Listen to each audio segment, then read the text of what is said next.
যে নারী রান্না করার সময় তিনটি কাজ করবে ওই নারীর কপাল খুলে যাবে। আল্লাহ পাক রব্বুল আলামিন ওই নারীকে সম্পদশালী বানিয়ে দিবেন। আল্লাহ পাক রব্বুল আলামিন ওই নারীর ঘরে বরকত নাজিল করবেন। ওই নারীর ঘরে আল্লাহ পাক রব্বুল আলামিন রহমত নাজিল করবেন। অনেক মা বোনেরা এখন কিন্তু সংসারের ভিতরে সুখ চান, শান্তি চান, ঘরের ভিতরে রহমত চান, বরকত চান। বিশেষ করে যে সমস্ত নারীরা সংসারে বরকত চান তারা কিন্তু অবশ্যই এই তিনটি কাজ করবেন। দেখবেন আপনার ঘরের ভিতরে শান্তি আসবে এবং আপনার রান্না সুস্বাদু হবে এবং আপনার রান্না যারা খাবে তারাই আপনার প্রশংসা করবে। আমরা অনেকেই কিন্তু নিজের প্রশংসা শুনতে চাই এবং অনেকেই আমরা ঘরের ভিতরে বরকত চাই, রহমত চাই। এজন্য আমরা এই তিনটি কাজ করব। নাম্বার 1, 1 নাম্বার হচ্ছে আপনি যখনই রান্নাঘরে প্রবেশ করবেন তখন আপনি সালাম দিবেন। মনে রাখবেন রান্নাঘরে কিন্তু চুলা আছে। এই চুলা, গ্যাসের চুলা বলেন আর যেই চুলাই বলেন, এই চুলা থাকার কারণে যখন আপনি রাতের বেলা সেখানে থাকেন না, এখানে কিন্তু জিন জাতি থাকার সম্ভাবনা আছে।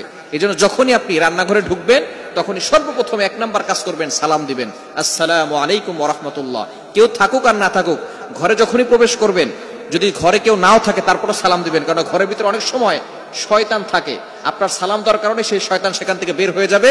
শয়তান আপনার ঘরের ভিতরে আর বসবাস করতে পারবে না, সেখান থেকে শয়তান বের হয়ে যাবে। আল্লাহ পাক রব্বুল আলামিন নিজে বলে দিয়েছেন, কোরআন খুলেন, আল্লাহ পাক রব্বুল আলামিন বলছেন 18 নম্বর পারা 17 নম্বর পৃষ্ঠার 13, 14, 15 নম্বর লাইন, সূরাতুন নূরের 61, 61 নম্বর আয়াতে রব্বুল আলামিন বলেন, ফাইদা দাখালতুম বুয়ুতান ফাসাল্লিমু আলা আনফুসিকুম তাহিয়াতাম মিন ইনদিল্লাহি মুবারাকাতান তাইয়্যিবা। যেই ঘরে ঢোকার সময় কোনো ব্যক্তি যদি সালাম দেয়, আল্লাহ পাক রব্বুল আলামিন ওই ঘরের ভিতরে বরকত নাজিল করেন। আল্লাহ পাক রব্বুল আলামিন পবিত্র রিজিক সেখানে দান করেন। এজন্য 1 নম্বরে নারীরা, মা বোনরা যারা রান্নাঘরে যাবেন সর্বপ্রথম সালাম দেওয়ার দরকার আছে না নাই? মা বোনদেরকে এটা শিখিয়ে দিবেন। আপনারা বাসায় গিয়ে মেসেজ পৌঁছে দিবেন, মা বোনরা যারা আছে 1 নম্বরে তারা রান্নাঘরে ঢোকার সময় সালাম দিবে। নাম্বার 2, দ্বিতীয় নাম্বার হচ্ছে প্রতিটি কাজের শুরুতে বিসমিল্লাহ পড়বে। বিসমিল্লাহ পড়লে ওই কাজের ভিতরে আল্লাহ পাক রব্বুল আলামিন নিজে বরকত দিয়ে দেন। বিসমিল্লাহ পড়লে কোনো রান্না করলে ওই রান্নার ভিতরে আল্লাহ তাআলা স্বাদ বাড়িয়ে দেন, ওই রান্নার ভিতরে আল্লাহ তাআলা রহমত দেন, ওই রান্নার ভিতরে আল্লাহ তাআলা বরকত দান করেন।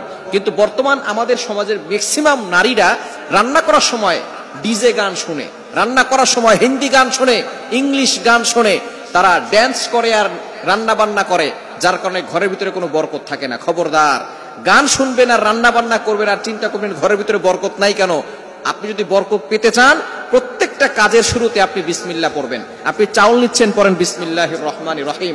চাউল ধৌত করতেছেন, বলেন বিসমিল্লাহির রহমানির রহিম। মাছ কাটতেছেন, বলেন বিসমিল্লাহির রহমানির রহিম। আপনি গোশত ধৌত করতেছেন, বলেন বিসমিল্লাহির রহমানির রহিম। আপনি যেই কাজটাই করবেন আপনি বিসমিল্লাহ পড়বেন, দেখবেন যেই কাজে বিসমিল্লাহ বলা হয় ওই কাজে বরকত বেশি হয়। এজন্য 2 নাম্বার নারীরা যে কাজটা করবে সেটা হচ্ছে বিসমিল্লাহির রহমানির রহিম। এটা পড়ে তারপরে প্রত্যেকটা কাজ করবে। আল্লাহ তাআলা ওই ঘরের ভিতরে বরকত দিবেন, খাবারে বরকত দিবেন এবং খাবারের স্বাদ আল্লাহ তাআলা বাড়িয়ে দিবেন। 3 নাম্বার কাজ হচ্ছে বেশি বেশি করে দুরূদ শরীফ পাঠ করবেন। দুরূদ শরীফ পড়লে আল্লাহ বিপদ থেকে হেফাজত করেন, ওই ঘরের ভিতরে আল্লাহ পাক রব্বুল আলামিন বরকত নাজিল করেন। দুরূদের অনেক ফজিলত আছে। যে ব্যক্তি নবীজি সাল্লাল্লাহু আলাইহি ওয়াসাল্লামের উপরে একবার দুরূদ পাঠ করবে, আল্লাহ পাক রব্বুল আলামিন তার উপরে 10 বার রহমত নাজিল করবে। শুধু তাই নয়, আল্লাহ তাআলা তার 10টি গুনাহ মাফ করে দিবেন, 10টি মর্যাদা বাড়িয়ে দিবেন। এজন্য দুরূদে ইব্রাহিম, সবচেয়ে ফজিলতপূর্ণ দুরূদ হচ্ছে দুরূদ ইব্রাহিম।